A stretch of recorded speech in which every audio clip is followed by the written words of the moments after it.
No takže otvorili sme si obrázok vo Photoshope.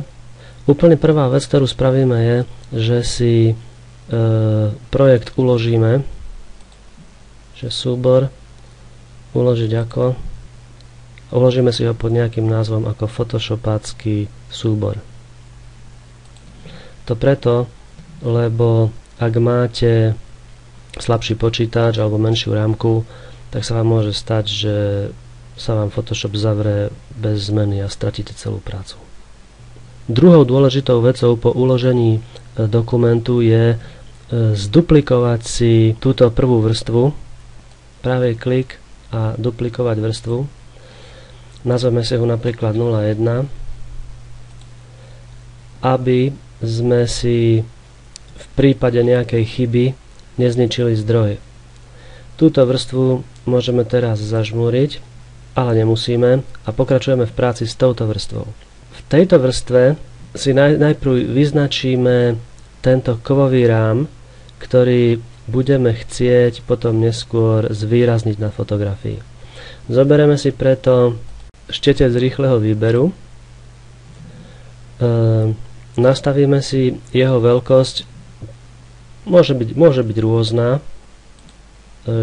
To si zistíme tak, že si proste takýmto spôsobom pozrieme, že aké je to veľké, hej. Tak si to dám napríklad, že takáto veľká, hej, môže byť rôzna tá veľkosť. Ale pretože budem vyberať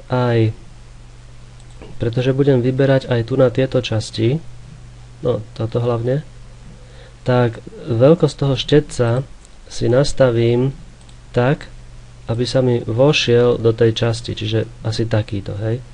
Povedzme tých 60, tak nejak, hej. Tak nejak. Dobre.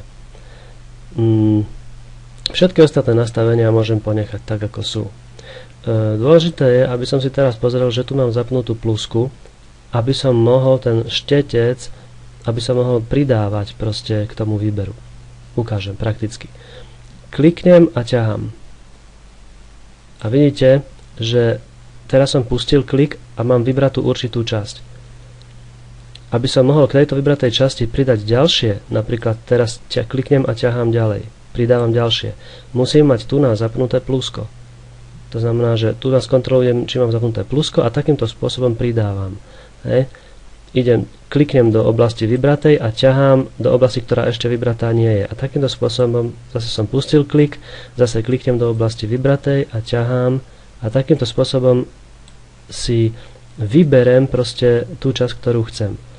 Ešte tu tento kúsok, zase kliknem do tejto oblasti a ťahám do tejto a vidím, že krásne sa mi to vybralo. No lenže vidím, že napríklad tu sa mi vybralo aj to, čo sa mi nemalo a tu na táto oblasť celá sa mi označila, to nechcem. Takže teraz si musím zase, naopak zase tu, mám oblasť, ktorá ešte vybratá nie je. Teraz si zoberiem lupu a zväčším si tú oblasť, rukou si ho takto posuniem vyššie, aby som vedel, že pokiaľ to mám ešte vybrať. Zase si zoberiem rýchly výber štetcom a znovu tým istým spôsobom si pridávam k tomu výberu ešte aj tieto kúsky. Tak, a ešte aj tento kúsok, ak sa mi podarí. Tak, výborne. No, teraz si znovu zmením veľkosť na tých, tak do 20%, dobre. No a teraz idem zase odčítať, lebo toto je navyše. Aj táto časť je navyše. Potrebujem odčítať. To znamená, že si zoberiem mínus, kliknem mimo oblasť a tlačím dovnútra, takže odčítavam tú oblasť, ktorú nechcem. Tu takisto idem von, kliknem a idem dovnútra. A odčítavam tú oblasť, ktorú nechcem. Hej. Tak. Vidíte, ako sa mi to pekne profiluje. Hej. Tak. A tak. Výborne. No. Samozrejme, že vidím, že sú tu nejaké nezrovnalosti, ale tie si hneď skontrolujeme. Zoberieme si lupu a zväčšíme si to tak, aby som videl tie nezrovnalosti. Čiže takto nejako. Hej. Zoberiem si ruku a pekne si to idem od kraja kontrolovať. Tak vidím, že tu tá hrdza celkom nie je chytená a tu je zase moc. Zoberiem si znovu nástroj rýchleho výberu, zoberiem si plus, lebo idem pripočítať túto časť, tento kúsok, ktorý sa mi tam ešte nenačítal. Takto. Aj tu na tieto kúsky hrdze ešte tu, takto vidíte. Dobre. Zase si zoberiem ruku a posuniem si to. A kontrolujem, či tie hrany sú v poriadku, či sú dobre vybraté. Zatiaľ je to všetko v poriadku. Idem vyššie, všetko v poriadku. Tu je to dobré. Tu je to tiež dobré. Všetko v poriadku. Dobre, tak vidím, že teraz je to všetko v poriadku, je to presne všetko vybraté. Znovu si tu na dvojklikom napíšem, označím si 20%. Vo vašom prípade to nemusí byť 20%, vo vašom prípade to môže byť inakšie číslo, preto lebo môžete pracovať s iným obrázkom, alebo môžete mať inakší monitor, veľkosť monitoru a tak ďalej. Mne, aby sa tá fotka zmestila do pracovného prostredia, tak používam 20%. Dobre. Teraz môžem spraviť dve veci. Ten výber, ktorý mám, je aplikovaný na túto vrstvu. Môžem si ten výber buď to uložiť, alebo si môžem časť fotografie, ktorá je výberom označená, presunúť do novej vrstvy. Urobím oboje, aby ste videli, ako sa to robí. Takže idem si tento výber uložiť. Idem na príkaz Select, to znamená výber, a tu dole je Save Selection, to znamená uložiť výber. Kliknem na to, zobrazí sa mi takéto okno a ja teraz napíšem názov toho výberu nejaký špecifický, čo ja viem, dám si napríklad rúra. Potvrdím OK. A keď teraz výber zruším, dám Select a Deselect, to znamená zrušiť výber, môžete použiť klávesovú skratku Ctrl D. Zrušil som výber, nič sa nedeje, ja si ho môžem znovu načítať.